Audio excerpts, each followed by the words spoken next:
आध्यात्मिक आशीर्वचन व शिवकथा धर्मसभेत जगद्गुरूंनी असं प्रतिपादन केलं। सुरुवातीला शिवतांडव स्तोत्र झाल्यानंतर स्वामीजी पुढे असे म्हणाले की मंदिरात मूर्तीची प्रतिष्ठापना करताना भौतिक, दैविक व आध्यात्मिक संस्कार केले जातात। त्याचप्रमाणे शरीरावर इष्टलिंग धारण करतेवेळी या तीन गोष्टींचा अवलंब केला जातो। मंदिरात गेल्यानंतर नेहमीच चांगले विचार आपल्या मनामध्ये येत असतात। त्याच पद्धतीने ज्याने इष्टलिंग धारण केलेला आहे त्याने चांगल्याच विचाराचा अवलंब करून आपले शरीर पवित्र ठेवले पाहिजे।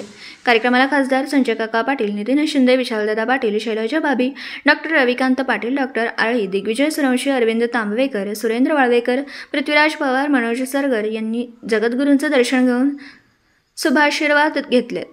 याच कार्यक्रमात डॉक्टर चंद्रशेखर शिवाचार्य स्वामीजींनी लिहिलेला जन्म हा अखेरचा या पुस्तकाचं प्रकाशन करण्यात आलं। पुस्तक प्रकाशन करण्यासाठी सहकार्य केलेले श्री रवींद्र बुकटे, नंदकुमार महाजन, श्री महामाने यांचा यथोचित सत्कार करण्यात आला। या कार्यक्रमाला समाजातील मान्यवर प्राचार्य शिवपुत्र आरबोळे, श्री शिवप्रसाद टाकवडे, सुभाष चौगुले, अरुण वाघुले, राजेश साबणे, पोपट सावर्डेकर, सुनील खिचडे यांची उपस्थिती होती। पत्रकार राजेंद्र शिंदे, झी न्यूज मराठी।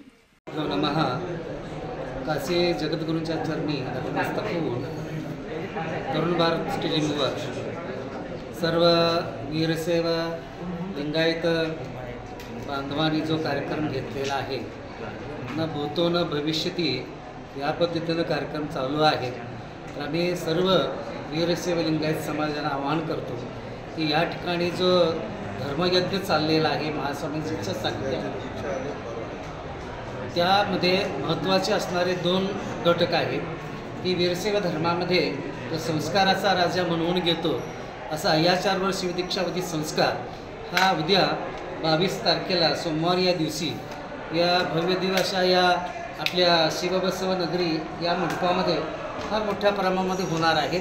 तर वीरशैव बांधवांनी यामध्ये हजारो संख्येनं भाग घेऊन आपण सर्वजण म्हणजे नियमानं किंवा कायद्यानं वीरसेव व्हावा असं मी आव्हान करतो। आणि हे आव्हानाला आशीर्वाद काशी जगद्गुरू महास्वामीजींचा आहे।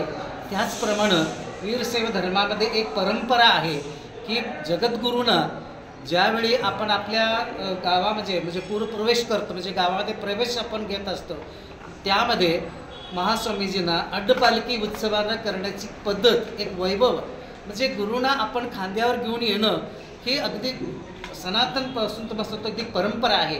आणि ते अड्डपालखीचा उत्सव 24 तारखेला म्हणजे मंगळवारी या दिवशी भव्य दिव्य असा आपल्या गणेश नगरीमध्ये, सांगली नगरीमध्ये संपन्न होणार आहे। तर सर्व वीरसेवा बांधव नव्हेच तर सर्व मानव जातीतले सर्व भक्त या कार्यक्रमामध्ये उत्साहानं भाग घेऊन तसा आनंद लुटावा असं मी सर्वांच्या वतीनं इथं आवाहन करतो। आणि सर्व वीरशैव मठाधिपती एकत्र येऊन विचार मोठे आपण धर्मसभा वगैरे घेतलेला आहे।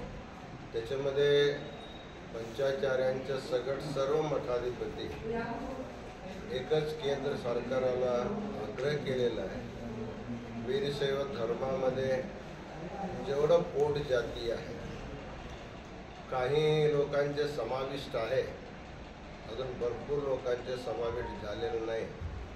समाविष्ट झालेल्या सर्वांचा हे घेऊन आढावा घेऊन आम्ही कर्नाटकात केल्यामुळे कर्नाटक सरकाराला ते संस्मरण दिलेले, तुम्ही शिफारिश करा आणि केंद्र सरकारद्वारा वीरशैव लिंगायत समाज सर्व पोटजाती लोकांना केंद्रीय ओबीसी मिळावा या दृष्टीने आम्ही सपोर्ट केले। परवा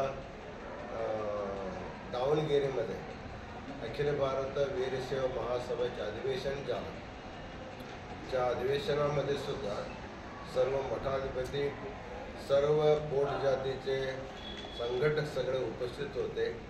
सर्वांनी एकत्रितपणाने सरकाराला आग्रह केलेला आहे, वीरशैव लिंगायत समाजातील सर्व प्रांतातला ज्या प्रांतामध्ये वीरशैव लिंगायत समाज आहे, सर्व प्रांतातील वीरशैव लिंगायत समाजातील पोट जातींना केंद्रीय ओबीसी मिळावा आपण आग्रह केला। त्याच्याबद्दल आपण पण काही लोकांचं अजून असं म्हणणं आहे की धर्म मान्यताच नाही आहे, एवढा समाज आपला मोठा असताना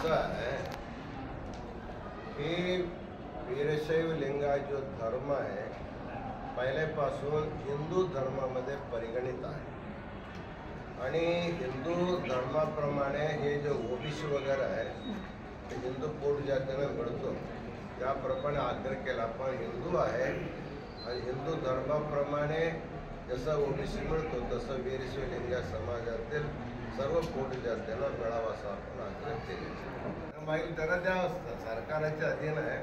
आम्ही केंद्रीय ओबीसीमध्ये आपल्या सर्व पोट समाविष्ट करा असं आपली मागणी आहे. केंद्र सरकार लवकरच समान नागरी कायदा आणणार आहे. या बाबतीत तुमचं काय मत?